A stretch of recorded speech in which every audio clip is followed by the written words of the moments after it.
James Morrow has filed this report from America. Well, good evening, Alan. It's great to be with you here from New York City, where polls are going to be opening in just a few hours, not just here in New York, but across the entire east coast of the United States and then across the entire United States as we go throughout the day. We just spent the day yesterday at a rally for Donald Trump in Scranton, Pennsylvania. It was part of a huge whistle-stops tour he's been doing around the country, where he's been speaking to tens of thousands of voters at these amazing pop-up, essentially amphitheaters that they're putting up at airfields across the country, where he can fly in, talk to the crowd, then fly off to the next destination. He's just wrapped up his campaign a couple of hours ago at 1:13 a.m. out in Michigan, which shows the sort of stamina that he has compared to Joe Biden, who, as he said at the start of his speech, can't even fill his circles when he's giving a rally. We did talk to a lot of fascinating people, a lot of voters, all really, really concerned about this election. I'll tell you what, the polls are tightening up. But one person who we did catch up to, which you might find interesting, is Nigel Farage, the Brexit architect. He spoke to us about why he thinks Donald Trump is going to win and what is at stake in this election. Listen, the Americans aren't just voting for who becomes president of America, important though that is, they're voting for the leader of the free world. I don't see any other Western leader with the moral courage to stand up and expose what Antifa and Black Lives Matter really stand for, which is defunding the police, Marxism, the breakdown of our society.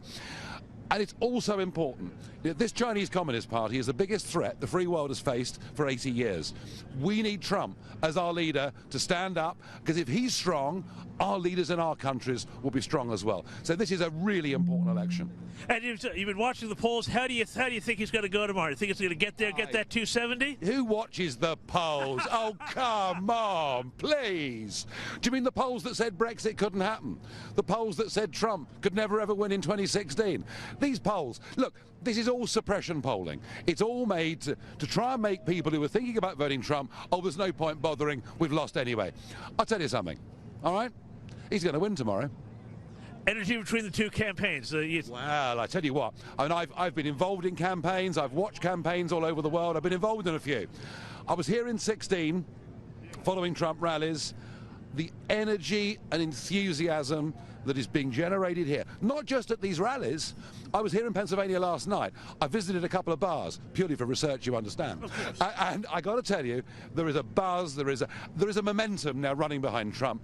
And I want to add to that, he, since that second debate, has been magnificent. You wait till you see him today. He is just on the form of his life. So that was Nigel Farage, Alan, and pretty interesting stuff he had to say there, not just about the wind in Donald Trump's sails, but also what is at stake in this really crucial election, not just for America, but the world. It's going to be fascinating to see how this plays out. It could be a result that is contested, not just at the polls, but also in the courts, and we will see this play out not just in the hours, but potentially the days and weeks ahead. So look forward to bringing you more of that here from the States.